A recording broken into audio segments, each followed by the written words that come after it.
What's up mga kamaster? Andito tayo sa taas ng puno ng kasoy mga kamaster. Nanganguha tayo ng kasoy. Yan. Ang daming hinog mga kamaster yan. Hindi kasi makita yung iba eh. Hirap ikutin yung camera kasi mahawak ako eh. Yan mga maraming hinog, napakaraming hinog. Nagalaglagan lang. Yan mga kamaster. Yan. Papakita ko sa inyo mga hinog. Yan o. Yan. Dito. Hindi ako makatayo dito eh. Sakto lang ako makaupo kasi mahirap. Pag tumayo ako, dudulas ako. Nasa bubong kasi ako ng bahay. Mga master, yan. Napakalaki, kukunin ko yan. Yan mga kamaster. Laki yan po. Yan mga kamaster. Ang daming hinog mga kamaster eh. Ayan po. Yan po sa mga likod ko unan. Diba may mga may mga kagat ng mga hayop. Ang daming bunga kamaster. Meron din mga maliliit sumusunod. Ang dami nun sa ilalim nagkalaglagan mga kamaster, pero hindi ako kakain ng yung mga nalaglag. Masarap talaga pag nasa puno talaga. Matamis talaga pag nasa puno, nakakabit pa. Yan ang dami oh. Kukunin ko yan maya kasi pag tumayo ako dito hindi ako makapag-video kasi talagang hawak ako. Hirap dito kasi ang bubong ng bahay slope na slope, kaya ayan, sakto lang ako makaupo. Iniingatan ko talaga na hindi mayupi kasi papagalitan tayo dito mga kamaster. Dami mga bunga mga kamaster. So makakain natin dyan kunti lang naman. Hindi naman natin yan makakain lahat kasi tikman nga lang naman natin, di ba? Yan o, share ko lang sa inyo yan. Alam nyo ba mga kamaster, yung kasoy nakakatulong sa katawan kasi marami daw benefits to. Marami daw magagamot na sakit yung kasoy. Nabilong daw sa herbal itong kasoy, prutas na kasoy. Yung pinakaalam ko sa lahat yung kasoy bulong sa guwiter. Hindi ko alam yung iba pa. Ayan ang ma-share ko sa inyo mga kamaster. Ayan. Mangunguha tayo ng kasoy dito ngayon. Hirap kasi. Mag-abot tayo rito. Ito. Kunin natin yan. Kainin natin. Tingnan natin. Palagay kong tamis nito eh.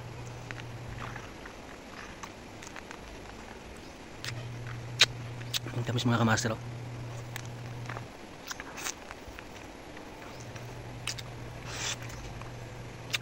Grabe.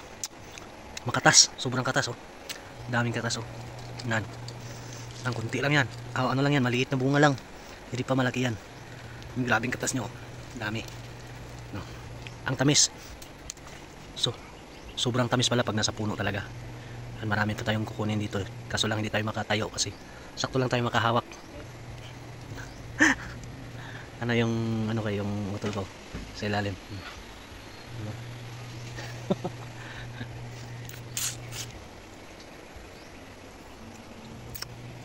Kukuha pa tayo mga kamaster. Para continue yung video natin, kukuha muna ako ng marami tapos dalhin ko sa ilalim at saka doon ko itutuloy yung video. Huwag kayong mawala mga kamaster. What's up mga kamaster? So ito na yung kuha na natin na kasoy mga kamaster. Ayan mga kamaster, sobrang dami, diba? Dami. Ang gagawin natin dito mga kamaster para hindi tayo gagawin natin itong juice, kasoy juice mga kamaster. Gagawin natin, hiram tayo ng blender. Biblenderin natin ito mga kamaster. Ipapakita ko sa inyo mga kamaster kung anong kulay ng juice nito. Kasi yung pagpigain nito parang tubig lang siya mga kamaster oh. Parang tubig lang siya, sobrang linaw. Pag ma-process na natin ito ng juice, papakita ko sa inyo ulit kung ano ba talagang kulay niya ng kasoy juice mga kamaster. So hiram tayo ng blender mamaya. Gagamitan na natin ng blender to. Papakita ko rin sa inyo mga kamaster yung pagkatapos na ng blender, yung yung juice na talaga, kung anong kulay mga kamaster. Thank you mga kamaster. What's up mga kamaster? So ito na mga kamaster yung ginawa nating kasoy juice.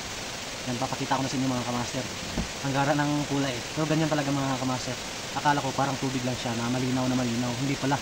Ito pala yung kulay na talaga mga kamaster. So para siyang para siyang tuba eh. Parang iwan eh. Yung bang parang pagigising mo sa umaga nagmumug ka. Parang ganun eh.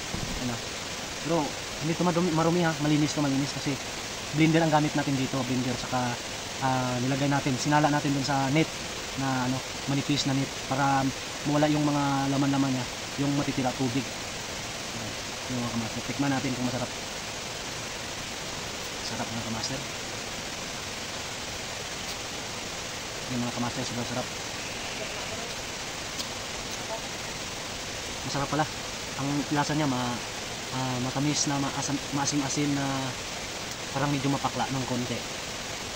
Pero mga kamaster. Gamot po ito mga kamaster.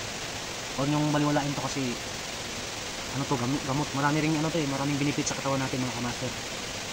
Isa na yung mga goiter yan. Papagalingin ko ng mga goiter yung mga kamaster. Yan. Ganda ng kulay niya, gara eh. Parang tuba siya. So akala ko malinaw na parang tubig lang. Hindi pala. Ganito pala yung kulay niya talaga. Ganito yung kulay ng laman ng kasi eh. Sa labas lang yung pula.